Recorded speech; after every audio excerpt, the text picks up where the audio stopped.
नमस्कार साथियों, मैं लव बैरागी आप सभी का स्वागत करता हूं कौटिल्य अकेडमी की तरफ से आज के सेशन में। आज का ये सेशन बहुत ज़रूरी होने वाला है क्योंकि आज हम बात करेंगे एमपीपीएससी मेंस के टॉपिक के बारे में और टॉपिक का नाम है भारत की जलवायु। क्योंकि मेंस की तैयारी के दौरान आप मुझसे जुड़ रहे हैं तो मेरा नैतिक दायित्व बनता है आपको इस एग्जाम की पद्धति और पैटर्न को समझाने के लिए। आपका ज्योग्राफी का जो टॉपिक निकल के आ रहा है ये जीएस फर्स्ट में निकल के आ रहा है और जीएस फर्स्ट का ये पेपर 300 नंबर का होता है जो कि दो पार्ट में विभाजित है, पार्ट ए, पार्ट बी। और ये दोनों ही पार्ट अपने आप में 150 नंबर को धारण किए हैं और दोनों पार्ट्स में 5-5 इकाइयां हैं, 5-5 यूनिट्स हैं। जैसे कि आप देख पा रहे हैं पेपर फर्स्ट खंडवा भूगोल, भूगोल की 2 इकाई आपके सामने दी है। यूनिट फर्स्ट में विश्व का भूगोल और यूनिट सेकंड में भारत का भूगोल। मतलब हम मान के चल रहे हैं इन 5 इकाइयों में से 2 इकाइयां अभी ज्योग्राफी से संदर्भित हैं और हर इकाई के अंदर में से प्रश्न बनेंगे 30-30 नंबर के। मतलब अभी तक इन दोनों को मिलाया जाए तो जीएस फर्स्ट पेपर में आपके ज्योग्राफी का वेटेज निकल के आने वाला है 60 नंबर। मतलब हम 60 नंबर की तैयारी करेंगे। परंतु जब आप सिलेबस को और थोड़ा गौर से देखेंगे तो आपके सामने एक और पेपर आता है, जीएस पेपर थर्ड, और उसके अंदर में एक इकाई है जिसका नाम है यूनिट 10 जो जियोलॉजी संदर्भित है, पृथ्वी की संरचना, चट्टान इत्यादि। उसके अंदर भी सेम कहानी है, 30 नंबर के ओवरऑल प्रश्न बनेंगे। मतलब 60 और 30 ज्योग्राफी ओवरऑल पूरे मेंस में, एमपीपीएससी के मेंस में कवर करने वाला है 90 नंबर आपका, जो कि बहुत ज्यादा होता है। एक चीज और समझ लें, ये जो 30 नंबर हर यूनिट से आने वाले हैं इनको भी 3 भागों में बांटकर देखा जा सकता है।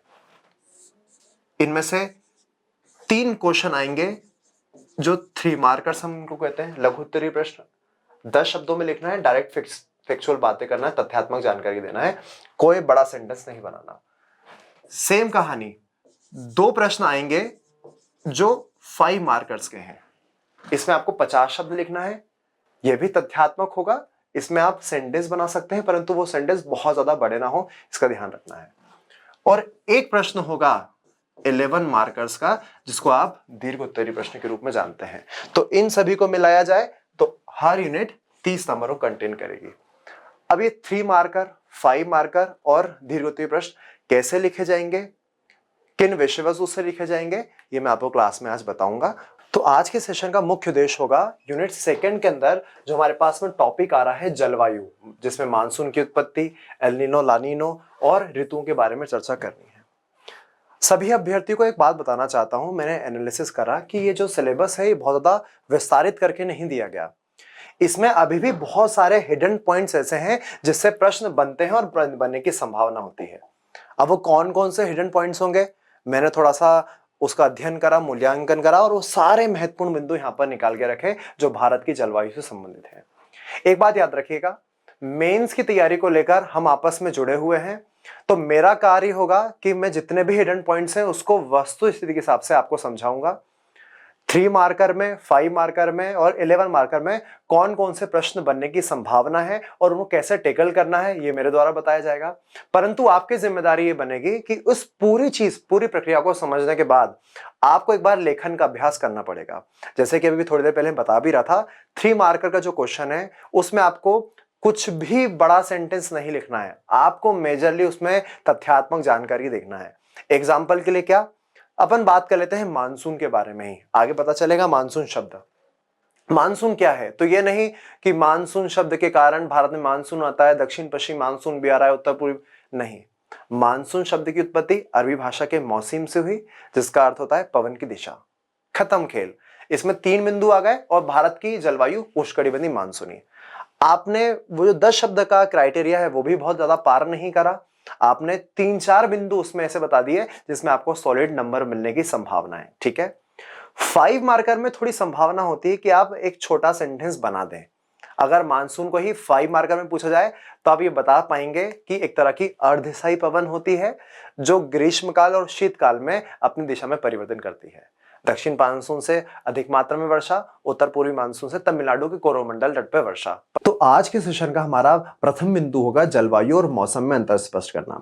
उसके पश्चात हम बात करेंगे मानसून शब्द के अर्थ के बारे में, क्योंकि हम कहते हैं भारत का मानसून जो जलवायु है उष्णकटिबंधीय मानसून ही है। मानसून शब्द का मतलब क्या, कहां से आया, किस प्रकार की दशाओं को दर्शा रहा होगा, बात आएगी समझ में इस सेशन में।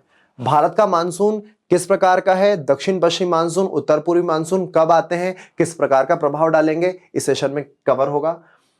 मेष के दृष्टिकोण से ये वाला बिंदु बड़ा काम का हमारे निकलने वाला है। मानसून की उत्पत्ति के संदर्भ में कई सारे वैज्ञानिकों ने बहुत सारे सिद्धांत दिए, जैसे कि एक सिद्धांत आता है क्लासिकल थ्योरी, तापीय या ऊष्मीय सिद्धांत इसको कहते हैं। डडले स्टॉर्म नाम के व्यक्ति थे, उन्होंने प्रतिपादन करा था उसका।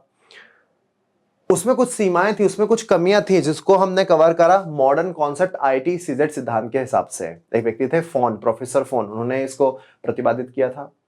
तो की बात करेंगे ITCZ क्या होता है, भारतीय परिप्रेक्ष्य में इसका क्या प्रभाव पड़ेगा। साथ ही साथ एक शब्द निकल के आता है जेट स्ट्रीम। दो लोग थे, एक प्रोफेसर ईस्ट और भारतीय व्यक्ति थे P कोटेश्वर। इन्होंने भारतीय संदर्भ में जेट स्ट्रीम के बारे में कुछ हमें बात बताई कि जेट स्ट्रीम दो प्रकार की होती हैं जो हमारे भारतीय मानसून को प्रभावित कर रही है। एक है उपोष्णकटिबंधीय पश्चिमी जेट स्ट्रीम, एक उष्णकटिबंधीय पूर्वी जेट स्ट्रीम। पूर्वी वाली फायदेमंद है, पश्चिमी वाली नेगेटिव है। कैसे है, क्यों है, बात होगी आज वाली जगह पे। फिर दो शब्द जो अखबारों में भरे पड़े होते हैं, अल नीनो ला नीनो, अल नीनो ला नीनो। एक ने फायदा करा, एक ने नुकसान करा, एक ने बारिश कम करी, एक ने बारिश ज्यादा करवा दी। क्या मतलब निकल के आता है, ये 3 मार्कर में क्वेश्चन आने की संभावना होती है और बताऊंगा अभी प्रीवियस ईयर क्वेश्चन में आए हैं। और एक हाल ही में चर्चा में रहने वाला शब्द जो कि अब और चर्चा में आएगा, दिसंबर जनवरी फरवरी में बड़ा शब्द आएगा, क्योंकि ये हिमाचल प्रदेश, जम्मू कश्मीर, पंजाब, इन इलाकों में भी थोड़ा सर्दी में वर्षा होगी। उसको अपन मावठा कहते हैं। क्या होता है पश्चिमी विक्षोभ, कहां से आ रहा है, क्यों प्रभावित करता है। कुछ प्रीवियस ईयर के क्वेश्चन आपको देखने मिल रहे हैं। पहला देखिएगा एल नीनो क्या है, अभी बताया था मैंने, प्रश्न बनता है। अभी क्लास के बाद में आप इन प्रश्नों को बना भी पाएंगे। कुछ बड़े प्रश्नों में आपको देखने मिलेगा भारत में मानसून की उत्पत्ति पर विवेचना करें। जब अपन पूरा समझ लेंगे तो सारे सिद्धांत को भी बता देंगे, इसका मतलब क्या होता है वो भी बता दिया जाएगा। फिर एक और है दक्षिण पश्चिम मानसून में जेट स्ट्रीम की क्या भूमिका, क्या योगदान है। अभी जो भी बात कर रहे थे ना अपन, P कोटेश्वर और पश्चिमी जेट स्ट्रीम, पूर्वी जेट स्ट्रीम, तो प्रीवियस ईयर के क्वेश्चन भी बन जाएंगे। और इस सेशन के अंत तक मैं कुछ संभावित प्रश्न भी आपको बताऊंगा, जिसको मेंस की दृष्टि से अपन को ध्यान रखना है। ठीक है, चलिए तो प्रारंभ करते हैं आज का सेशन जलवायु और मौसम में अंतर स्पष्ट करने के साथ में। जलवायु क्या है, सबसे पहले आप अपने आप को कहीं ना कहीं अज्यूम कर लें। एग्जाम्पल के लिए आप सभी को मैं भेज देता हूं अंटार्कटिक महाद्वीप में, जो कि है दक्षिणी ध्रुव के पास में है।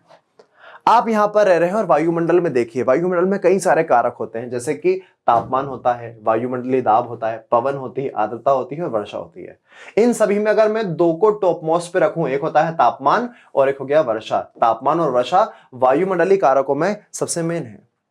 तो किसी जगह पर अगर आप हैं, इस क्षेत्र विशेष में आप अगर हैं, तो आप वायुमंडलीय कारकों को देखोगे, इन दोनों का सम्मिलित प्रभाव देखोगे उस क्षेत्र पर।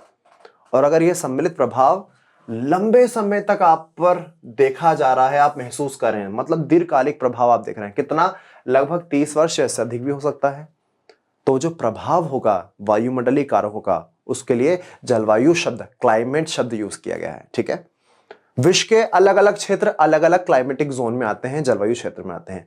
जैसे कि आपने ना सुना भी होगा, कॉपेन नाम के एक व्यक्ति थे जिन्होंने सबसे अच्छा क्लासिफिकेशन दिया। 0 डिग्री के पास आता है एक विषुवत रेखीय जलवायु, जहां का तापमान अन्य की तुलना में सर्वाधिक है, जहां पर वर्षा भी सर्वाधिक हो रही है। इतनी वर्षा हो रही है कि इस पर पाए जाने वाले जो आसपास के क्षेत्र हैं, यहाँ पर सदाबहार वनस्पति है। जैसे कि ब्राजील में क्या है, अमेजन के जंगल आ रहे हैं। कॉन्गो में क्या आ रहा है, कॉन्गो बेसिन आ रहा है, जो यूपीएससी के प्रीलिम्स में भी सवाल पूछा गया है और एमपीएससी मेंस के दृष्टिकोण से सबसे जरूरी करंट अफेयर्स इन्वायरमेंट में बनता है।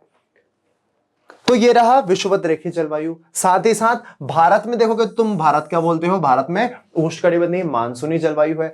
ये रहा भूमध्य सागर, यहां पर आपको देखने मिलती है भूमध्य सागरीय जलवायु। क्यों, यहां पर गर्मी के अंदर में तो वर्षा नहीं होती, सर्दी में वर्षा होती है। ऐसा क्यों, तो एक और जब वीडियो आएगा तो क्लैरिटी उसमें निकल के आएगी। अमेरिका और कनाडा के इस क्षेत्र के मध्य में पाई जा रही है स्टेपी तुल्य जलवायु। साइबेरिया में पाई जा रही है साइबेरियन तुल्य जलवायु। तो कई विश्व के अलग अलग क्षेत्रों में जलवायु क्षेत्र हैं। जलवायु मतलब क्या, तापमान और वर्षा जब लंबे समय तक इस क्षेत्र पर प्रभाव डाले तो उसे अपन जलवायु कहेंगे। सर फिर मौसम क्या होता है, मौसम भी सेम कंडीशन कहानी है। मौसम के अंदर में भी जब आप जानने जाओगे तो आप अपने आप को किसी क्षेत्र में अज्यूम करो। एग्जाम्पल के लिए मैं इंदौर से क्लास ले रहा हूं, कौटिल्य एकेडमी की शाखा इंदौर से, तो मैं इंदौर में अगर हूं तो इंदौर में मैं वायुमंडलीय कारकों को देखता हूं कि ये रही तापमान, ये रहा वर्षा, ये सम्मिलित प्रभाव डाल रहा है। परंतु यह प्रभाव दीर्घकालिक ना होकर कैसा होगा? अल्पकालिक होगा। जब प्रभाव दीर्घकालिक था तो हमने जलवायु शब्द से नवाजा, जब वो प्रभाव कम समय के लिए हो तो हम उसे क्या बोलेंगे? मौसम कहेंगे। इसी जरा देखिएगा, दिसंबर का समय भारतीय दृष्टिकोण से देखने पर आपको सर्दी वाला महसूस होगा, आप सर्दी लगेगी, जैकेट पहनेंगे लोग, परंतु जैकेट, ब्लेजर, ये सारी चीज क्या मार्च, अप्रैल, मई में भी देखी जाएगी? आंसर है नहीं। यही समय, यही इंदौर, समय चेंज कर दो, आपका प्रभाव, आपका मौसम चेंज हो गया। जून, जुलाई, अगस्त में अगर आप देखेंगे इंदौर को तो आप बारिश के नजारे देख पाएंगे हर भारतीय क्षेत्र में जनरली, क्योंकि मौसम कुछ समय के पश्चात में, कुछ महीनों के पश्चात में लगातार चेंज होता रहता है। इसलिए घर वाले आपसे फोन जब करते हैं तो ये नहीं पूछते बेटा आजकल जलवायु क्या चल रही है, पूछते हैं मौसम कैसा चल रहा है। दोनों में अंतर स्पष्ट हुआ। भारत में मौसम ऋतु के रूप में कैसा है? सर्दी, गर्मी, शरद, बसंत, इस रूप में आपने देखा होगा जनरली। अब बात निकल के सामने आती है, सर जलवायु और मौसम में तो अंतर स्पष्ट हो चुका है, परंतु भारत की जलवायु हम जनरली बोलते हैं उष्णकटिबंधीय, मानसूनी, मानसूनी, मानसूनी, शब्द कहां से आया? क्यों बोला जा रहा है मानसूनी? थोड़ा समझने का प्रयास करना है। जो मानसून शब्द है ये भारतीय भाषा का शब्द ना होकर अरबी भाषा का शब्द है। कहां का? अरबी भाषा का। और अरबी यात्री कई व्यापारिक दृष्टिकोण से यात्राएं करी, और पहले जो जहाज हुआ करते थे वो हवाओं पर निर्धारित थे, तो पवन की दिशा के हिसाब से, दशा के हिसाब से उनका सारा काम चल रहा था। तो एक व्यक्ति था जिसका नाम था हिप्पोटस। क्या नाम था? हिप्पोटस। उसने सबसे पहले मानसून के बारे में बताया। परंतु भारतीय दृष्टिकोण से जिसने मानसून की व्याख्या करी, उसके बारे में बताया, उसका नाम था अल मसूदी। क्या नाम था इसका भैया? अल मसूदी। मैं अगर आपसे प्रश्न पूछूं तो कमेंट सेक्शन में आपके बताने की जिम्मेदारी होगी। बताओ किन शासकों के कार्यकाल में अल मसूदी भारत आया था? थोड़ा सा फिनोमेना बताओ ताकि आपका हिस्ट्री का नॉलेज भी चेक हो जाए। तो भारतीय मानसून के बारे में अल मसूदी ने बताया। मानसून शब्द अरबी भाषा के मौसम से बना है, जिसका मतलब होता है पवन की दिशा या दशा, और फिर इसी को अपन सामान्य रूप में बोलते हैं ऋतु। वास्तव में जब पवन अपनी दशा और दिशा चेंज करती है, इसके लिए शब्द आता था मौसम। और जब आप वायुमंडल पढ़ोगे तो आप एक पवन के बारे में समझोगे जिसका नाम होता है अर्धस्थायी पवन, जो समय अनुसार में अपनी दिशा परिवर्तित करती है। तो वास्तव में मानसून एक पवन है जो समय के हिसाब से अपनी दिशा परिवर्तित करती है। 6 महीने का अलग दिशा, 6 महीने का अलग दिशा। क्लैरिटी इस जगह पे? क्योंकि दिशा समय के अनुसार हो रही है तो हम इसका संबंध किससे देख सकते हैं? ऋतुओं से होकर देख सकते हैं। और ऐसी जगह जहां पर मानसूनी जलवायु पाई जाएगी वहां पर वनस्पति पाई जाती है उष्ण कटिबंधीय, पर्णपाती, पतझड़। ऐसा क्यों? क्लैरिटी बाद में धीरे धीरे आएगी, केवल अभी पॉइंट यहां पर रखा हुआ था। यही है शायद अल मसूदी वाली कहानी। चलिए आगे समझते हैं। भारत की जलवायु उष्ण कटिबंधीय, मानसूनी। अब ये उष्ण कटिबंध शब्द आया कहां से? इसको थोड़ा सा अपन डायग्राम के माध्यम समझे तो क्लैरिटी आएगी। मैं आपके सामने एक जनरल भारतीय दृष्टिकोण से एक चित्र लेके आपके सामने उपस्थित हूं। यह आप जनरली देख पा रहे हैं। भारत के लगभग मध्य से एक रेखा गुजरती है जिसका नाम है कर्क रेखा, ट्रॉपिक ऑफ कैंसर। 23.5 डिग्री ये उत्तरी अक्षांश वाली कहानी है। 0 डिग्री कहां पर है? थोड़ा सा नीचे की तरफ जा रही है। विषुवत रेखा, भूमध्य रेखा भारत से नहीं गुजरती। ठीक है। अंडमान निकोबार वाला भी जो पोर्शन है वो 6 डिग्री के आसपास का है हमारा जो इंदिरा पॉइंट जिसको हम बोलते हैं। अब 0 डिग्री और कर्क रेखा या उसके आसपास का क्षेत्र, यहां पर वर्ष भर लगभग तापमान अधिक ही होता है, तो इसको अपन बोलते हैं उष्ण कटिबंधीय क्षेत्र। कौन सा क्षेत्र कहते हैं? उष्ण कटिबंधीय क्षेत्र जनरली इसको कहा जाता है। और जो कर्क रेखा से थोड़ा सा ऊपर की तरफ या 30 से 45 डिग्री का क्षेत्र बनाता है, इसके लिए जनरली हम यूज करते हैं कौन सा क्षेत्र? उपोष्ण कटिबंधीय क्षेत्र।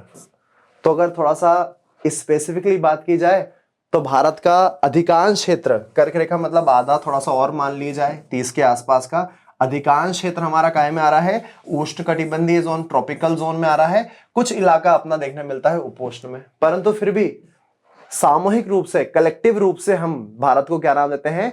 उष्ण कटिबंधीय जलवायु के रूप में जान रहे हैं। ऐसा क्यों होगा? इसका एक रीजन है, इसका रीजन निकल के आएगा हिमालय पर्वत। जब मैं आपको प्रभावित करने वाले कारक पढ़ाऊंगा तो क्लैरिटी आएगी। सर फिर उपोष्ण ने क्या गलती कर दी, इसका नाम क्यों नहीं ले रहे हैं? पता चलने वाला है आप सभी को, ठीक है। थोड़ा सा इसको मेंस के दृष्टिकोण से कुछ पॉइंट अपने दिमाग में रखें कि भारत की जलवायु उष्ण, शाह को थोड़ा सा हटा दो, मानसूनी है। एशिया में इस प्रकार की जलवायु। दक्षिणी एशिया, दक्षिणी एशिया का मतलब होता है भारत के साथ में कुछ आसपास के पड़ोसी है। जल्दी से नाम बताओ। क्या पाकिस्तान आएगा? हाँ आएगा। क्या नेपाल आएगा? हाँ आएगा। क्या भूटान आएगा? हाँ आएगा। बांग्लादेश, श्रीलंका, मालदीव और अफगानिस्तान को भी यह शामिल कर लो। बेचारे को कहाँ है, तालिबान में घूम रहा है इधर उधर, तो इसको अपन दक्षिण एशिया मान लेते हैं। दक्षिण पूर्वी एशिया, वो इंडोनेशिया, म्यांमार, थाईलैंड, वहां पर भी कुछ मात्रा में इसका प्रभाव देख सकते हो। मेक्सिको और ऑस्ट्रेलिया में भी थोड़ा थोड़ा देखने मिलता है वैश्विक दृष्टि से देखा जाए तो, ठीक है। भारत की जलवायु में व्यापक दृष्टिकोण से देखने पर तो एकरूपता पाई जा रही है, परंतु जब आप अलग अलग क्षेत्रों में देखेंगे तो उसमें कई सारी क्षेत्रीय विभिन्नताएं। किसको लेकर? तापमान को लेकर भी है, वर्षा को लेकर भी है, आर्द्रता, शुष्कता, इन सभी को लेकर है। एक आध एग्जाम्पल खुद ही दिमाग में सोचिएगा कि भारत के अंदर में ही एक क्षेत्र आ रहा है जिसका नाम है मेघालय। ये दुनिया का सर्वाधिक, यहाँ पर अगर औसत वार्षिक वर्षा प्राप्त होती है तो चेरापूंजी, मसीमराम आपने सुने होंगे, मेघालय के अंदर में है। परंतु राजस्थान के किसी क्षेत्र में चले जाओ तो राजस्थान को जनरली कॉपेन ने भी क्लासिफिकेशन में बी आधार पर रखा है। बी मतलब होता है शुष्क जलवायु, जहां पर वर्षा की मात्रा 25 सेंटीमीटर से कम होगी। थार मरुस्थल भारत में ही है, परंतु वर्षा के आधार पर दोनों में अंतर है क्योंकि क्षेत्रीय भिन्नताएं हैं। तापमान को भी देख सकते हो तुम। तापमान में राजस्थान में किसी गर्मियों का समय आप देखोगे तो 50 के आसपास पहुंच जाता है, परंतु कश्मीर चले जाओ, लद्दाख चले जाओ, जो कि हमारा ही पोर्शन है, वहां पर तापमान क्या है? कम है, माइनस में भी देखने मिलता है आपको। तो क्षेत्रीय विभिन्नताएं आपको भारत के जलवायु या भारत के मानसून में देखने मिलेगी। इन सभी के कुछ ना कुछ कारण है। अब वो कारण कौन कौन से हैं? हर चीज का फैक्टर, हर चीज का एक रीजन होता है, कारण कार्य सिद्धांत बोलता है। कौन सा कारण है? तो पहला कारण हम बात करते हैं अक्षांश रेखा। कौन सी रेखा? अक्षांश रेखा। ये रही कर्क रेखा। कर्क रेखा के ऊपर जनरली उपोष्ण बोला जाएगा, नीचे वाले को उष्ण बोला जाएगा, परंतु हम उपोष्ण को थोड़ा सा ध्यान नहीं दे रहे हैं। क्यों नहीं दे रहे हैं? पता चलेगा। तो भारत की जलवायु को प्रभावित करने वाला सबसे पहला फैक्टर बनेगा अक्षांश, क्योंकि आप सभी को पता है भारत के मध्य में से कर्क रेखा गुजर रही है और कर्क रेखा के नीचे वाला क्षेत्र कहलाता है उष्णकटिबंधीय क्षेत्र और ऊपर वाले को जनरली हम क्या बोल रहे होते हैं? उपोष्णकटिबंधीय क्षेत्र। परंतु यहां पर थोड़ा सा समझने वाला दृष्टिकोण निकल के आएगा। जितना कोई भी क्षेत्र 0 डिग्री के समीप होने वाला है, भूमध्य रेखा के समीप होने वाला है, क्योंकि भूमध्य रेखा का तापमान क्या है? अधिक है, वहां का वार्षिक तापांतर हमेशा कम होगा। अब एक शब्द यहां पर निकल के आया है, वार्षिक तापांतर। समझिएगा, तापांतर, ताप में अंतर वर्ष के हिसाब से, और दैनिक भी होता है। एग्जाम्पल के लिए दैनिक तापांतर का मतलब क्या? दिन के समय पर टेम्परेचर मेजर कर लो, रात के समय पर टेम्परेचर मेजर कर लो। दिन के समय पर मान के चलो 30 था, रात के समय पर 20 है, तो अंतर कितना आया? 10 डिग्री का अंतर है। इसी को अपन बोलेंगे दैनिक तापांतर, ठीक है। फिर अगर वार्षिक देखना है तो गर्मी का समय, मतलब ओवरऑल देखना है तो गर्मी के समय का हाईएस्ट टेम्परेचर मेजर कर लो, सर्दी के समय पर लोवेस्ट टेम्परेचर औसतन मेजर कर लो, दोनों के बीच में अंतर देख लो, वार्षिक तापांतर। जो क्षेत्र 0 डिग्री के समीप पाए जाते हैं, एग्जाम्पल के लिए मैं बात करता हूं तमिलनाडु में। अगर आप तमिलनाडु में रह रहे होंगे तो आप वार्षिक और दैनिक तापांतर कम नोटिफाइड करेंगे, दर्ज महसूस करेंगे ना। दिन में ऐसा कभी नहीं होगा कि रात में बहुत ज्यादा सर्दी लग रही है, दिन में गर्मी लगेगी और रात में भी यहां पर बहुत ज्यादा सर्दी वर्दी नहीं लगती है।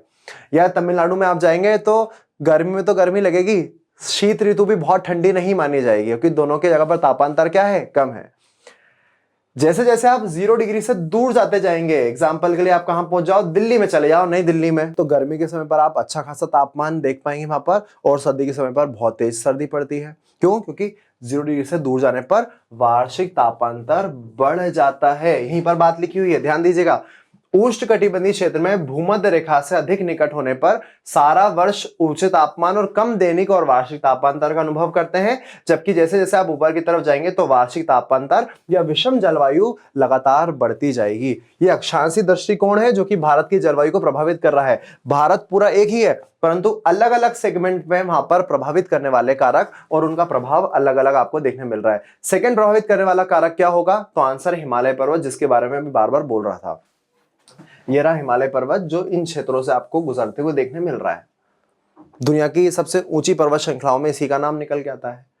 हिमालय पर्वत ने क्या करा, साइबेरिया जो रूस का एशियाई हिस्सा माना जाता है, रूस से कई सारी ठंडी हवा भारत में इंटर करने वाली थी, परंतु इस हिमालय पर्वतीय क्षेत्र ने, जो कि बहुत ऊंचा है, इन ठंडी हवाओं को भारत के गंगा, इन सभी मैदानी क्षेत्रों में, गंगा के मैदानी क्षेत्रों में आने से रोका। अगर ये ठंडी हवा भारत में इंटर कर जाती तो हम फिर ये कहते हैं कि हमारे भारतीय आधे भाग का जो क्लाइमेट है वो उष्णकटिबंधीय, आधे भाग का उपोष्णकटिबंधीय है।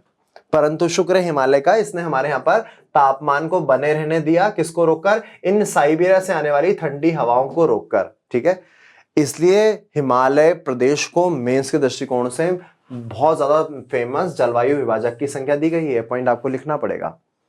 एक कारण तो मैंने बता दिया, ठंडी हवाओं को रोक रहा है। दूसरा कारण क्या है? जब भी यहां से दक्षिणी पश्चिमी मानसूनी हवाएं गमन करती हैं, मानसूनी हवाओं को मैं नीले कलर से शो कर रहा हूं, जब हवाएं दक्षिणी पश्चिमी मानसूनी हवाएं जब इंटर आएंगी तो इनके बीच में अवरोधक का काम करा किसने? हिमालय ने। अवरोधक का मतलब क्या? इन हवाओं को आगे नहीं जाने दिया, बोला कि रुको रुको, यहीं पर वर्षा करवा के जाओ। और इस वर्षा को अपन जनरली किस रूप में जानते हैं?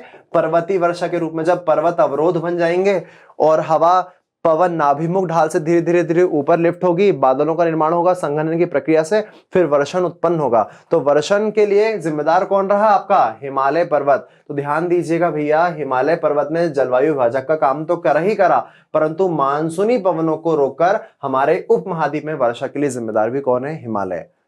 तो जलवायु को प्रभावित करने वाला एक कारक अक्षांश बन गया, दूसरा कारक हिमालय बन गया। ये बात हमको जानने योग्य है। ठीक है, दूसरा, इसके बाद में जो हमारे सामने विस्तार निकल के आएगा उसका नाम है जल और स्थल का वितरण। जरा इस मैप में नजर आ लिए, रटने ज्यादा फोकस करना, समझने पर।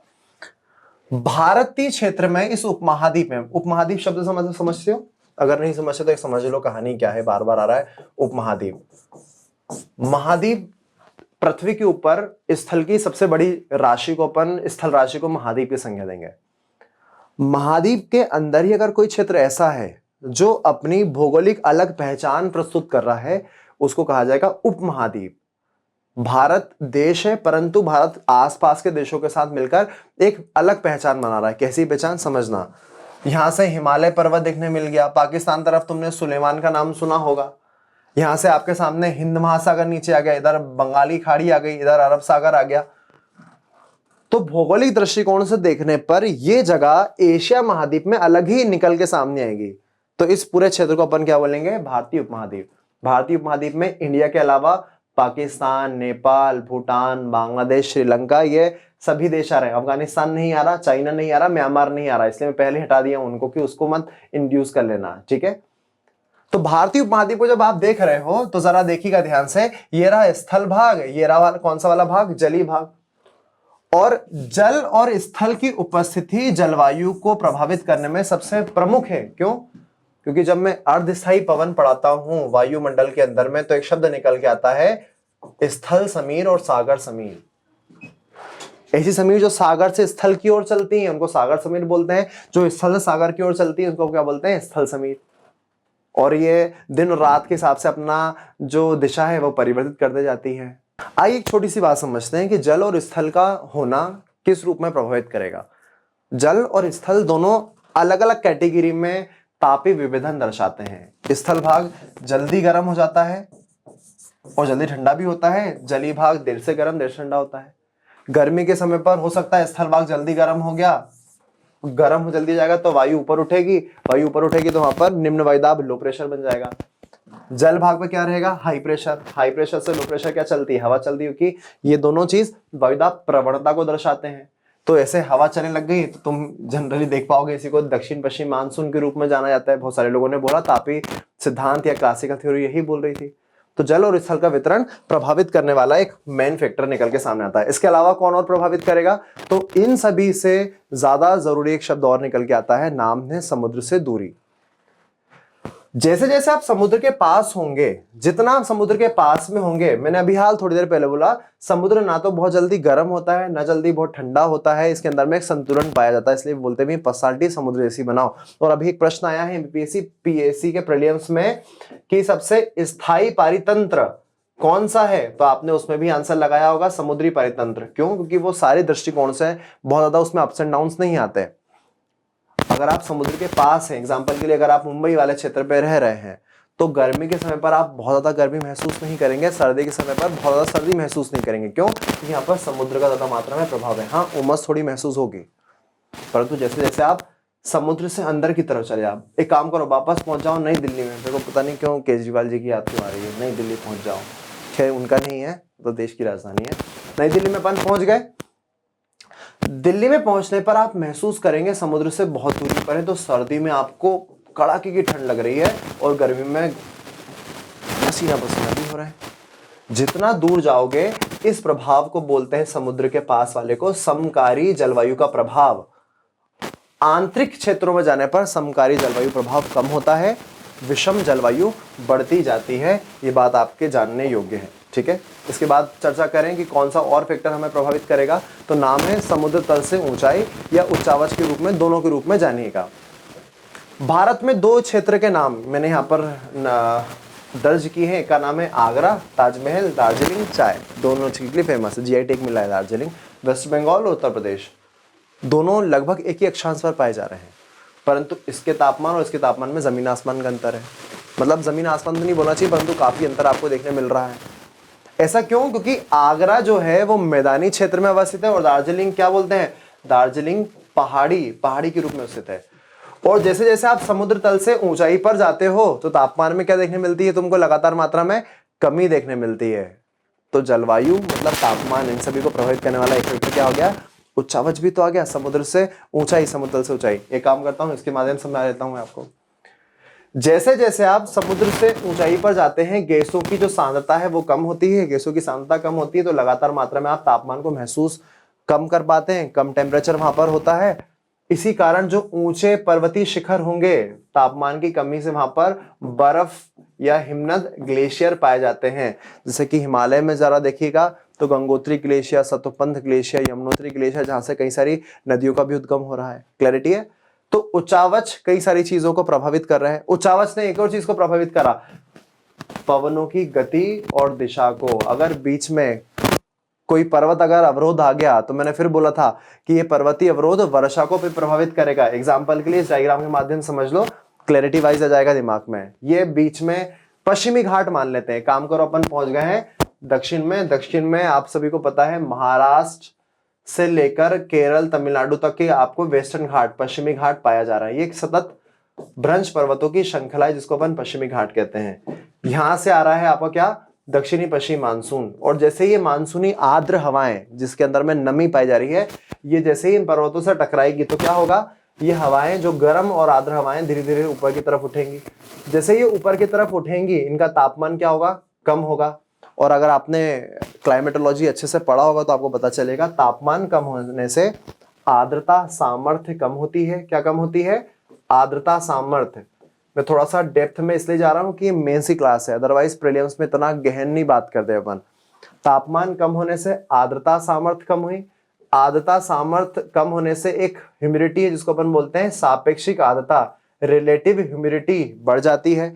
और जब यह रिलेटिव ह्यूमिडिटी बढ़ जाएगी और बढ़कर 100% हो जाएगी, तब संघनन की प्रक्रिया प्रारंभ होती है। कौन सी प्रक्रिया, संघनन की प्रक्रिया। और यही संघनन की प्रक्रिया निर्माण करेगी ऊंचाई पर बादलों का, जिसको आप यहां पर देख पा रहे हो। और यही बादलों में से जो जलवाष्प था, जल की बूंदों में, या अगर बर्फ के कणों में भी बदलना है, हिमकणों में बदल के वापस वर्षा के रूप में जाना जाएगा। तो ये जो उच्चावच हैं, ये क्या किस रूप में जाने जाते हैं, पवनों की दिशा को भी प्रभावित करेंगे, वर्षा को भी प्रभावित करेंगे, ये इवन आसपास के तापमान को भी प्रभावित करेंगे। इसलिए एक शब्द है, दो ढाल निकल के आते हैं, पवन नाभिमुख ढाल और एक होता है पवन विमुख ढाल। जिस ढाल से ये हवाएं ऊपर की तरफ उठ रही हैं, ध्यान से देखिएगा, जिस ढाल के सारे ये आर्द्र हवाएं ऊपर की तरफ उठ रही हैं, इस ढाल के लिए शब्द निकल के आता है पवन नाभि। नाभि सामने है, नाभिमुख। और जिस ढाल के सारे हवाएं नीचे उतरेंगी, यहां पर से नीचे की तरफ उतरेंगी, यहां से नीचे उतरेंगी, इसको बोलेंगे, इस वाले सेगमेंट को बोलेंगे पवन विमुख ढाल। क्या बोलेंगे, पवन विमुख ढाल। विमुख ढाल मतलब पीछे की तरफ। यहां पर हवा नीचे आएगी, तापमान बढ़ेगा, बादल नहीं बनेंगे, ये वाले क्षेत्र में वर्षा नहीं होती। जनरली बोलते हैं ये जिसको वृष्टि छाया क्षेत्र। कौन सा क्षेत्र, वृष्टि छाया क्षेत्र। तो इस जगह पे घनघोर वर्षा हुई, इस जगह पे वर्षा नहीं हो रही है, वृष्टि छाया छाया। क्या इंप्लीकेशन है, वर्षा वाला टॉपिक अलग निकल के आता है। अभी तक जो हमने बात करी भारतीय मानसून के दृष्टिकोण से, आपके सामने कुछ फैक्टर निकल के आए, जल्दी से रिकॉल करो। पहला क्या था, अक्षांश था। दूसरा कहानी क्या निकल के आ रही थी एक जगह पे, मतलब कई सारे एक साथ लाइन बाय लाइन याद रखना बहुत जरूरी नहीं है, परंतु आपको पता होना चाहिए कि भारतीय दृष्टिकोण से कौन कौन सी चीज फैक्टर रूप में प्रभावित करती है। अक्षांश ने प्रभावित कर दिया, अभी उच्चावच ने प्रभावित कर दिया, समुद्र से दूरी ने प्रभावित कर दिया, जल और स्थल के वितरण ने प्रभावित कर दिया, और बाकी जो सेगमेंट मैंने आपको बताया है वो तो जरूरी है। तो लाइन बाय लाइन आपको इन चीजों को याद रखना है, ठीक है। चलिए हम बात करेंगे मानसून के संबंध में कई सारे सिद्धांत जो दिए गए हैं, उन सिद्धांतों का क्या भूमिका रही, उनकी क्या सीमाएं थी, और कैसे कैसे फर्दर डेवलपमेंट हुआ। पहला सिद्धांत निकल के आता है क्लासिकल कॉन्सेप्ट। इसको किसने दिया था, नाम याद रखिएगा, डडले स्टॉम्प और एडमंड हेली। अगर 3 मार्कर में पूछा जाए तो इनके फैक्चुअल नाम लिखना होंगे, 5 मार्कर में पूछा जाए तो 2-3 बिंदु लिख के आइएगा, और 11 मार्कर में पहले समझना पड़ेगा ना, इधर समझो क्या था क्लासिकल कॉन्सेप्ट, जिसको अपन ऊष्मी सिद्धांत भी बोल रहे हैं, तापी सिद्धांत भी बोल रहे हैं। जस्ट अज्यूम करो कि मान के चलो गर्मी का समय चल रहा है, ग्रीष्मकाल चल रहा है, भारत में ग्रीष्मकाल है, तो भारत में तापमान क्या होगा भैया, अधिक होगा। मैं भारतीय दृष्टिकोण से बात कर रहा हूं, और आपको पता है कि जहां तापमान अधिक होता है वहां पर जो वायु है, वायु ऊपर की तरफ उठ जाती है। ऊपर की तरफ उठ जाएगी तो किस प्रेशर का निर्माण होगा, लो प्रेशर का। आपको याद रखना होगा तापमान और वायुदाब का व्युत्क्रमानुपातिक संबंध होता है। तापमान बढ़ेगा, प्रेशर लो हो जाएगा, तापमान कम होगा, प्रेशर हाई हो जाएगा, ठीक है। तो अभी हाल थोड़ी देर पहले मैंने कहा था कि तापमान पाकर जो स्थल वाला भाग है वो तो ज्यादा गर्म हो जाएगा, लो प्रेशर बना लेगा, परंतु भैया जो समुद्र है, यह समुद्र उतनी मात्रा में गर्म नहीं होता, क्योंकि समुद्र ना तो जल्दी गर्म होता है ना जल्दी ठंडा होता है। तो अगर ये गर्म नहीं है तो इसकी तुलना में यहां पर क्या बना है, हाई प्रेशर बना है। हाई प्रेशर और लो प्रेशर का यह अंतर कहलाता है वायु दाब प्रवणता। इस शब्दों को याद रखिएगा, वायु दाब प्रवणता, वायु दाब में पाया जाने वाला अंतर। अब ये हाई प्रेशर से लो प्रेशर की तरफ क्या चलेंगी, हवाएं चलेंगी। क्यों, क्योंकि प्रकृति को यह असंतुलन पसंद नहीं है, तो हाई प्रेशर से लो प्रेशर की तरफ हवाएं चलना प्रारंभ होंगी। और अब जरा ध्यान से देखिएगा, ये हवाएं चल रही हैं, ये दक्षिण पश्चिम से चल रही है। कहां से चल रही हैं, दक्षिण पश्चिम से चल रही हैं। अभी मानसून शब्द नहीं लगा रहा हूं मैं, एक काम करते हैं अपन, समय चेंज कर लेते हैं। अब हरे कलर से मामला लिख रहा हूं, हरा कलर इधर नहीं इधर लिख देते हैं अपन, कि मौसम है भैया शीतकाल का मौसम भारत के अंदर में। अगर सर्दी का मौसम है तो तापमान क्या हो जाएगा भैया, तापमान कम हो जाएगा। और तापमान अगर कम हो जाएगा तो जल्दी से बताओ, तापमान कम तो प्रेशर क्या, हाई प्रेशर। भारत में क्या बनेगा, हाई प्रेशर। अगर अब स्थल भाग पर हाई प्रेशर बना है तो कंपैरेटिवली समुद्र वाला भाग पर क्या बनेगा, जल्दी से बताइएगा, समुद्र वाले भाग पर बनने वाला होगा लो प्रेशर।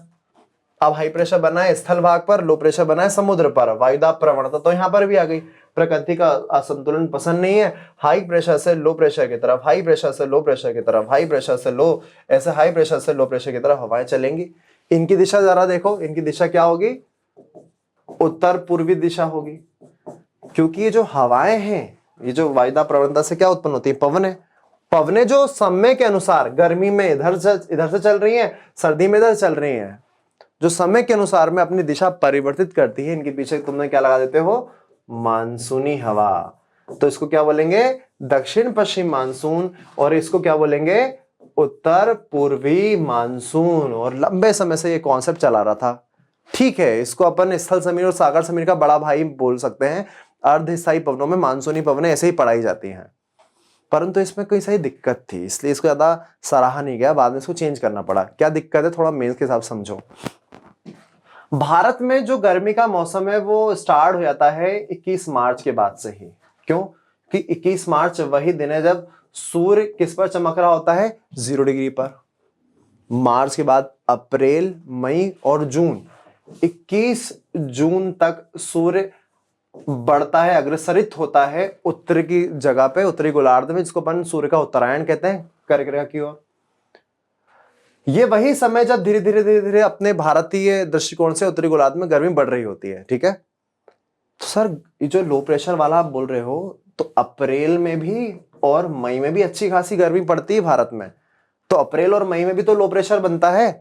अप्रैल मई में काहे नहीं दक्षिण पश्चिम मानसून आता है? हम हमेशा क्यों बोलते हैं कि जून में ही मानसून आएगा, मतलब हाफ ऑफ जून, 15 जून के आसपास अपन मानसूनी घटनाएं देख पाते हैं, और 1 जून के आसपास में वो अंडमान निकोबार और केरल के तटों पर कुछ एंट्री मैं कम इन कर देता है।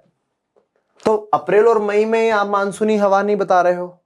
और अच्छा, एक बात और, इसकी सीमा है, इसमें कुछ कमी थी जो डडले स्टॉर्म और एडमंड हेली बता नहीं पाए। हर साल गर्मी का मौसम आएगा, ऐसा तो नहीं है कि आज गर्मी का मौसम 1 महीना लेट हो रहा है। आ ही रहा, सूर्य का तो उत्तरायण दक्षिणायन लगा हुआ है ना, वो तो चेंज नहीं हो रहा। सूर्य बोल रहे नहीं आज मैं थक गया हूं तो अब मैं थोड़ा लेट 21 जून की जगह पर अब मैं आज 27 जून को चमकूंगा, ऐसा तो नहीं हो रहा है। जब सूर्य की स्थिति लगातार वही बनी हुई है, अगर तापमान तापी विविधता निकट हो रही है, स्थल और जल भी कहीं नहीं जा रहे हैं, परंतु हर साल मानसून की तीव्रता में अंतर आ रहा है, मानसून के समय में वर्षा की मात्रा में अंतर आ रहा है, वो अंतर ये सिद्धांत बता ही नहीं पा रहा। इस कारण से कई सारे लोग, वैज्ञानिकों को दिमाग लगाना पड़ा, भूवैज्ञानिकों को, पर्यावरणविदों को, यार कुछ ना कुछ तो गड़बड़ है दया। वो क्या गड़बड़ है, कैसे सही होगी? तो भैया एक काम करते हैं, अपन नया सिद्धांत लेकर आते हैं, इसको अपन आधुनिक मॉडर्न कॉन्सेप्ट कहेंगे। जो सीमाएं हैं जो मैं बता रहा था वो इसमें लिखी होगी, देख लीजिएगा सारे लोग। उसको मॉडर्न कॉन्सेप्ट कहा जा रहा है। मॉडर्न कॉन्सेप्ट आधारित है आईटीसीजेड पर, और इसके बारे में सबसे पहले बताया था प्रोफेसर फॉन नाम के व्यक्ति ने। तो नाम याद रखिएगा, 1950 के दशक में इनने कहानी बताई। आईटीसीजेड होता क्या है, क्या आप इसके बारे में जान रहे हैं? मैं मान के चल रहा था कि जान रहे हैं, परंतु अगर नहीं जान रहे हैं तो फिर मेरे को समझाना पड़ेगा कि आईटीसीजेड की कहानी क्या है। आईटीसीजेड का फुल फॉर्म है inter tropical convergence zone, Hindi में बोलते हैं अंतः उष्ण कटिबंधीय अभिसरण क्षेत्र। नहीं समझ में आया होगा क्योंकि कठिन है, समझाता हूं, मैं एक काम करता हूं। आईटीसीजेड उस क्षेत्र के बारे में कहानी गाता है जब पृथ्वी पर जिन क्षेत्रों का क्षैतिज रूप से, जिस अक्षांशीय क्षेत्र का तापमान सर्वाधिक है, अगर तापमान सर्वाधिक होगा तो वायु राशि ऊपर की तरफ गमन करेगी, लो प्रेशर बन जाएगा। तो आईटीसीजेड को तुम जनरली मान के चलो कैसे क्षेत्र है, लो प्रेशर वाला क्षेत्र। जहां जहां आईटीसीजेड जाएगा वहां पर क्या बनेगा, लो प्रेशर, मतलब वहां पर क्या है, तापमान अधिक है।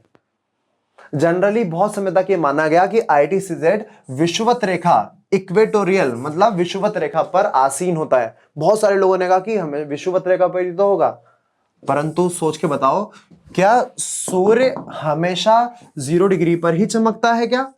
नहीं, ये तो कंडीशन 2 वाली है, 21 मार्च और 23 सितंबर। हाँ, ये बात सही है कि सर्वाधिक तापमान वर्ष भर 0 डिग्री के आसपास होगा, परंतु सूर्य लगातार मात्रा में गमन कर रहा है उत्तर की दिशा में और दक्षिण की दिशा में।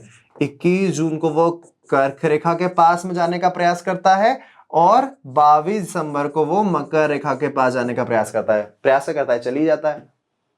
तो सूर्य का लगातार मात्रा में क्या हो रहा है, गमन हो रहा है, उत्तरायण हो रहा है, दक्षिणायन हो रहा है। इसके माध्यम से होगा क्या, जहां जहां सूर्य जाएगा वहां वहां का तापमान अन्य क्षेत्रों की तुलना में बढ़ेगा। और यहां से एक और शब्द आता है जो कि 3 मार्कर क्वेश्चन में तुम्हारे लिए काम का हो सकता है। इसको बोलते हैं तापीय विषुवत रेखा। कौन सी रेखा, तापीय विषुवत रेखा। और ये बड़ा कंफ्यूजन होता है अगर क्वेश्चन निकल के जाए, सब लोग लिख देंगे 0 डिग्री अक्षांश रेखा को तापीय विषुवत रेखा कहते हैं। नहीं, ऐसा नहीं है। विषुवत रेखा अक्षांश की वह रेखा है जो पृथ्वी के मध्य में से गुजर रही है, जिसको अपन 0 डिग्री अक्षांश कहते हैं। इसी को भूमध्य रेखा भी कहते हैं, इक्वेटोरियल बोलते हैं। क्लैरिटी है? परंतु तापीय विषुवत रेखा उस अक्षांशीय क्षैतिज रेखा को कहा जा रहा है, लगभग क्षैतिज रेखा को कहा जा रहा है, जहां का तापमान अन्य क्षेत्रों की तुलना में सर्वाधिक है। ये 21 मार्च और 23 सितंबर के आसपास तापीय विषुवत रेखा 0 डिग्री के ऊपर ही होगी। मतलब विषुवत रेखा, तापीय विषुवत रेखा कॉमन होंगी, एक ही होंगी। कब? 21 मार्च और 23 सितंबर के आसपास। परंतु जैसे जैसे आप 21 जून की तरफ जाएंगे तो ये तापीय विषुवत रेखा वहीं पर नहीं रहेगी, इसका भी क्या होगा, कुछ मात्रा में उत्तरायण होगा। अधिक तापमान वाली रेखा धीरे धीरे धीरे ऊपर खिसकेगी। और 22 दिसंबर के समय पर क्या होगा, ये तापीय विषुवत रेखा वहां पर नहीं होगी, कहां जाएगी भैया, दक्षिण में जाने का प्रयास करेगी। कहां पर तक? मकर रेखा के आसपास वाले क्षेत्रों में। तो तापीय विषुवत रेखा से अलग है, इसका स्थानांतरण होता रहता है। विषुवत रेखा का स्थानांतरण नहीं होता, 0 डिग्री वहीं पर ही अवस्थित है। क्लैरिटी है?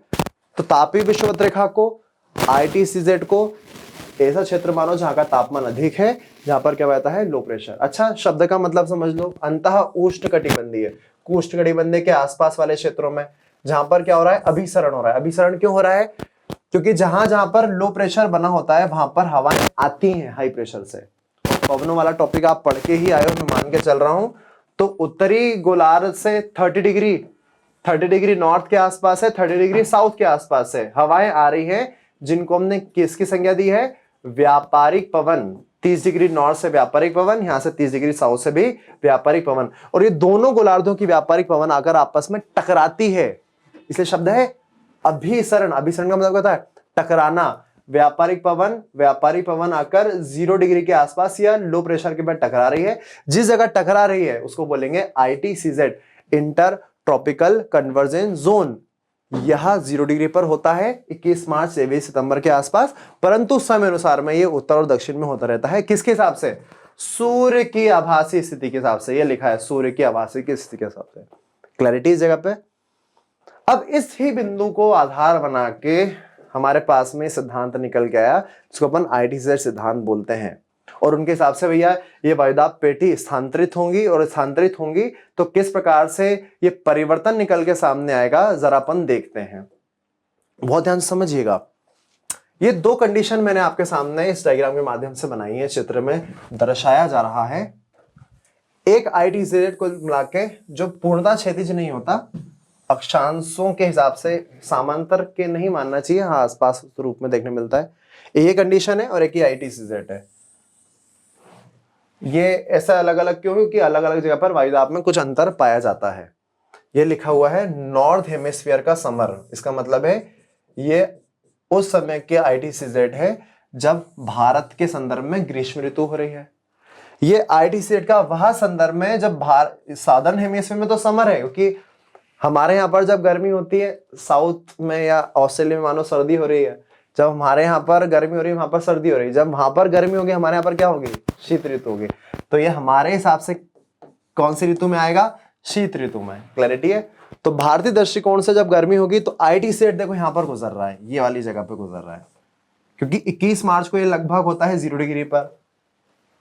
अप्रैल में आता है तमिलनाडु के पास में, मई में आता है थोड़ा महाराष्ट्र कर्नाटक के पास में, और जून के आसपास में, कब की बात कर रहा हूं मैं? जून, आसपास नहीं, जून में ITCZ लगभग हमारे मध्य से गुजर रहा होता है। ये गंगा का मैदान, थार, मरुस्थल, इस जगह से गुजर रहा होता है। अब खुद दिमाग लगाओ, ITCZ अभी हाल मैंने कहा कैसा क्षेत्र है? लो प्रेशर वाला क्षेत्र है। और तुमको कुछ याद नहीं रखना है, जहां लो प्रेशर है वहां हवाएं आएंगी। हवाएं आएंगी, अगर समुद्र से आ रही हैं तो समुद्र के पास में पानी है। समुद्र का तापमान अगर अधिक है, उस जगह पर समय पर तापमान अधिक है तो वाष्पीकरण हुआ होगा। तो वहां की जो क्षेत्रीय जगह है वहां पर आवासमान में पाई जा रही होगी ह्यूमिडिटी, जिसको अपन जलवाष्प आर्द्रता बोलते हैं। हवाएं अगर समुद्र से होते हुए आ रही तो बोलेंगे मैं अकेले क्यों जाऊं, तुम भी साथ चलो, तो वो आर्द्रता को लेकर आएंगी। और आर्द्रता को जब वो लेकर आएंगी किस वाले क्षेत्र में? लो प्रेशर वाले क्षेत्र में। तो क्या करवाएंगी? फिर वर्षा करवाएंगी। तो ITCZ लो प्रेशर का जोन है, इसलिए वो आमंत्रित करता है हवाओं को। कैसे? तो देखिएगा, अगर यहां लो प्रेशर बना है तो मैं तुम्हें जनरली बताता हूं, ये एक काम करा जाए, इसमें थोड़ा इक्वेटर का फिनोमेना सही नहीं देके रखा है, तो तुम थोड़ा ध्यान से देख लो कि मान के चले जाते हैं अपन, ये इक्वेटर वाला क्षेत्र, ये 0 डिग्री वाली कहानी है। 0 डिग्री के ऊपर अपना भारत आता है, ठीक है। अब कहानी है कि इसके नीचे आपको देखने मिलेगा 30 डिग्री साउथ पर एक पेटी होती है, उसको अपन बोलते हैं उपोष्ण कटिबंधीय उच्च वायुदाब पेटी। कौन सी पेटी? उपोष्ण कटिबंधीय उच्च वायुदाब पेटी। मतलब यहां पर क्या बन रहा होगा? हाई प्रेशर वाला क्षेत्र बनता है। अब ये 0 डिग्री पर लो प्रेशर वाला क्षेत्र बनता था, जिसको अपन ITCZ बोल रहे थे, परंतु ITCZ तो कहां चले गई? थोड़ा सा ऊपर की तरफ चले गई। तो ये जो उपोष्ण कटिबंधीय उच्च वायुदाब पेटी है, जहां से हवा चलना चाहिए, व्यापारिक पवन, ये भी क्या करेगी? थोड़ा सा अपलिफ्ट हो जाएगी। जो 30 डिग्री पर बन रही थी, 30 डिग्री साउथ पर बन रही थी, अब वो थोड़ा ऊपर आके लगभग 15 डिग्री साउथ के आसपास बन रही होगी। यहां पर क्या बन रहा होगा? हाई प्रेशर बन रहा होगा। यहां पर क्या बन रहा होगा? हाई प्रेशर बन रहा होगा। ये वही उपोष्ण कटिबंधीय उच्च वायुदाब पेटी है दक्षिणी गोलार्ध की। अगर नहीं है तो फिर मैं एक वीडियो बनाऊंगा वायुदाब पेटी का, उसमें क्लियरिटी से समझना कहानी को। अभी समझो, यहां पर हाई प्रेशर थोड़ा सा ऊपर आ गया, क्योंकि सारी वायुदाब पेटी अब धीरे धीरे ऊपर जाएंगी। 0 डिग्री पर जो थी ITCZ वो ऊपर चले गई, तो 30 डिग्री वाली कहां चले गई? 15 डिग्री साउथ पे आ गई, ठीक है। अब यहां पर हाई प्रेशर है, यहां पर लो प्रेशर है। इन हवाओं का मजा नहीं आ रहा, अब इनको चाहिए संतुलन करना भैया, हमको जाके लो प्रेशर में मिल जाना है। अब कैसे लो प्रेशर में मिलना है, तो इनने कहा कि हमें काम करेंगे, अपने यहाँ से कुछ हवाओं को इस लो प्रेशर वाले जोन पे भेजेंगे। कहाँ से निकाला, यहाँ से हवाओं को निकाला, कह रहे अब जाओ तुम, यहाँ से व्यापारिक पवन चलना चालू हुई, इस प्रकार से चलना चालू हुई। व्यापारिक पवन दक्षिणी गोलार्ध में कोई सी बात अपने दाएं तरफ मुड़ती है फेरल के नियम के अनुसार। कौन से नियम के अनुसार? फेरल नाम का बंदा। अच्छा, इसको भी क्लियर करो यार, बहुत सारे कॉन्सेप्ट आ रहे हैं, समझ जानना। धुआं नहीं निकलना चाहिए, जब भी थोड़ा सा ऐसा लगे 2 मिनट पोस्ट करके सांस ले लेना, फिर चालू कर लेना, छोड़ के मत जाना, नहीं तो अभी तक नहीं आया, आगे भी नहीं आएगा फिर समझ में। फेरल नाम का एक बंदा था, उसने कहा कि कोरियोलिस बल पवनों की दिशा को प्रभावित करता है। पवन कैसे कैसे मुड़े, और फेरल के नियम के अनुसार बात माने तो नदर हेमिस्फीयर में हवा अपनी उत्पत्ति के स्थान से दाईं ओर और दक्षिणी गोलार्ध में उत्पत्ति के स्थान से अपने बाईं ओर मुड़ जाती है। नदर हेमिस्फीयर में राइट तरफ मुड़ेगी, दक्षिणी गोलार्ध में बाईं तरफ मुड़ेगी। ये 0 डिग्री के अपन नीचे हैं, व्यापारी पवन चल रही है, अपन नीचे। सोच के बताओ, तुम लोग मेरी हेल्प करो भैया। ये रहा दायां, ये रहा बायां, किस तरफ मोड़ना है अपन को? दक्षिणी गोलार्ध में, लेफ्ट हैंड साइड। देखो ये मैंने मोड़ दिया, कुछ इस प्रकार से हवाएं मोड़ दी मैंने, ठीक है। परंतु उन व्यापारिक पवनों ने देखा कि हमको तो क्रॉस करना पड़ रहा है किसको? 0 डिग्री को, क्योंकि हमें पहुंचना कहां पर है? भारत में। भारत 0 डिग्री से ऊपर है, वहीं पर ITCZ पाई जा रही है। तुम्हारा क्या पाया जा रहा है? ITCZ, लो प्रेशर, उसी को तो भरने जाना है। तो जैसे ही इन व्यापारिक पवनों ने, जो कि 15 डिग्री साउथ से आ रही थी, बीच में आ गया फेरल। रुको भैया रुको, कहां जा रहे हो? कह रहे भारत जा रहे हैं। क्यों जा रहे हो? कह रहा ITCZ वहीं पर ही है। तो उससे क्या होता है? लो प्रेशर है। तो कह रहे हैं उसने बुलाया, जहां लो प्रेशर होता है वहीं हम जाते हैं, हमको हाई प्रेशर ने भेजा है। कहां से आ रहे हो? कह रहे हैं हम आ रहे हैं दक्षिणी गोलार्ध के उपोष्ण कटिबंधीय उच्च वायुदाब पेटी, जो भी 15 के आसपास बन रही है, 15-20 के आसपास बन रही है। तो कह रहा है ठीक है तुम जाओ, परंतु मेरी बात तो मानो। क्या बात मानना है सर? फेरल कहता है कि उत्तरी गोलार्ध में जाने से पहले ही वो क्या में मुड़ जाए? दाईं तरफ मुड़ जाए। अगर तुम्हें जाना है तो तुम्हें अपनी दिशा चेंज करना पड़ेगा। तुमने बोला किस दिशा में जाना है? अभी तुम उल्टा जा रहे थे, तुम बाईं तरफ जा रहे थे, अब तुम दाएं तरफ मुड़ जाओ। कह रहा भैया ठीक है। तो जैसे ही 0 डिग्री क्रॉस करा, तो इस प्रकार से ये हवाएं मुड़ने लग गई, इस प्रकार से हवाएं जाने लग गई। क्लैरिटी है? अब यह रहा अपना भारत, ध्यान से देखो, ये रहा अपना भारत। गर्मी का समय है ये, किसकी बात कर रहा हूं? ग्रीष्मकाल। और ग्रीष्मकाल भी अप्रैल मई नहीं, कौन सी बात चल रही है? जून। जून के समय पर ITCZ अपने मेन क्षेत्र में होता है, गंगा के मैदान मध्य में होता है। थार का मनोसर मतलब अधिकांश पूरा इलाका ITCZ वाले क्षेत्र में आ चुका है। हवाएं आ रही हैं, और हवाएं जो आ रही हैं उनकी दिशा आप जरा ध्यान से देखो, दक्षिण पश्चिम से होते हुए एंट्री हो रही है।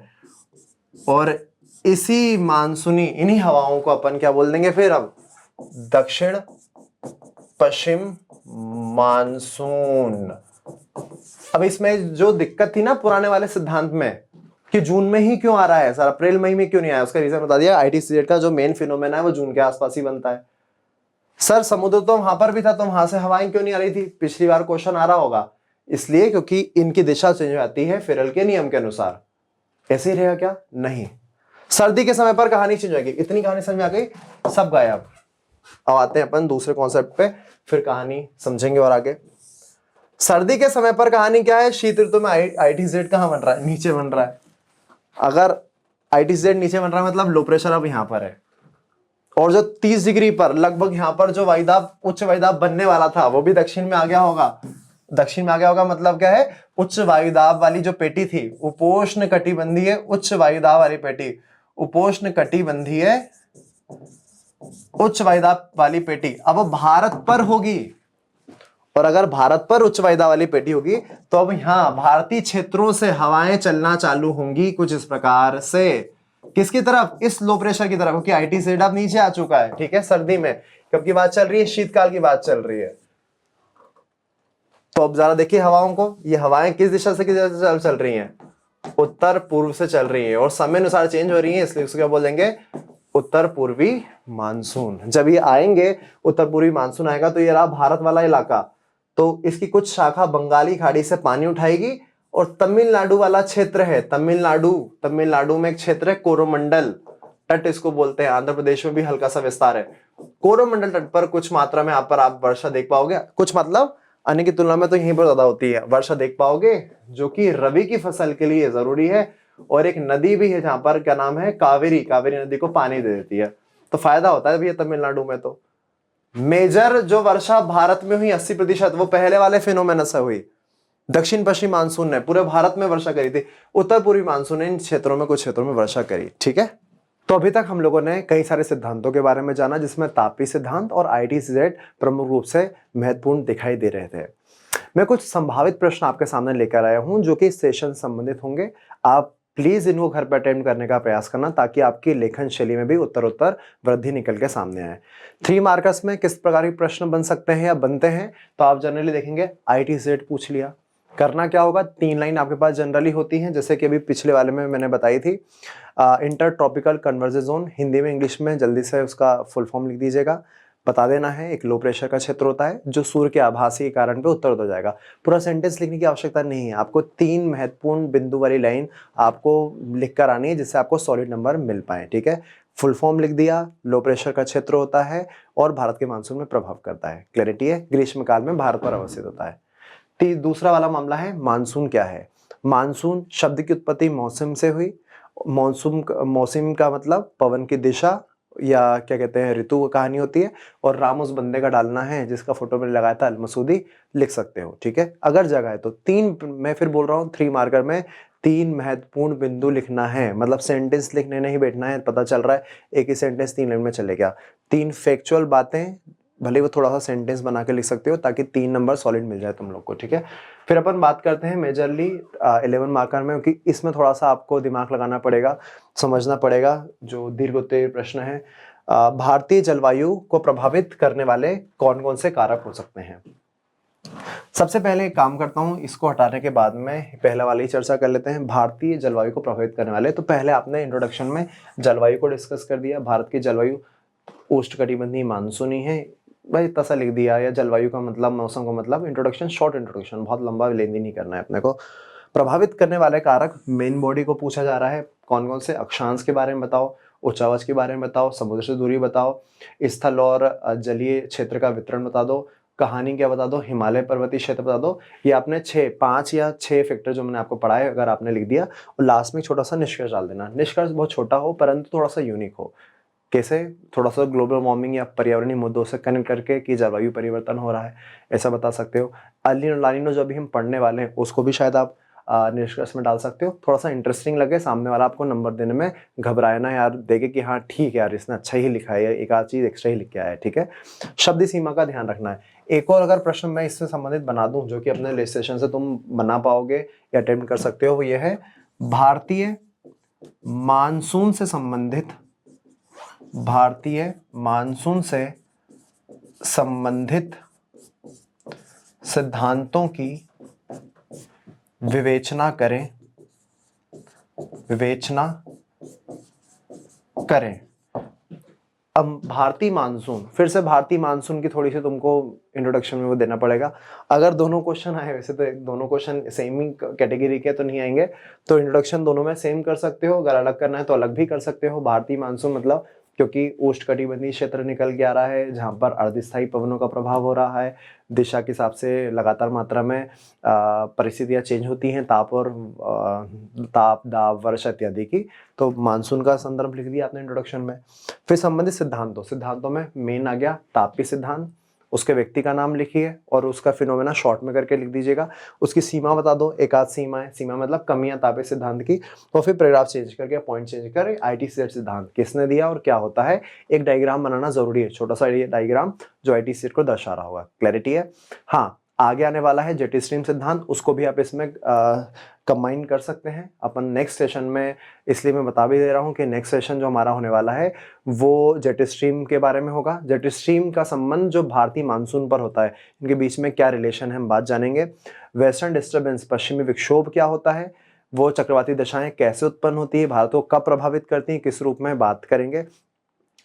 दो प्रकार के जेट स्ट्रीम हैं, दोनों के बारे में चर्चा करने के बाद में हम लोग बात करेंगे भारत की कई सारी ऋतुओं के बारे में, और उसी सेशन में अल नीनो और ला नीनो के बारे में चर्चा की जाएगी। तो आज के लिए इतना ही। अगर आप इसी तरह से आसान भाषा में कम समय के अंदर में सिलेबस के अकॉर्डिंग मेंस की तैयारी करना चाहते हैं तो कौटिल्य एकेडमी से ऑनलाइन और ऑफलाइन दोनों तरीके से जुड़ सकते हैं। ऑनलाइन जुड़ने के लिए कौटिल्य एकेडमी के एंड्रॉयड एप्लीकेशन को डाउनलोड करें और सब्सक्रिप्शन लेकर पढ़ाई को स्टार्ट कर दें।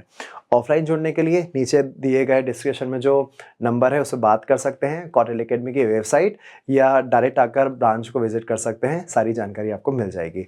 धन्यवाद। जय हिंद, जय भारत।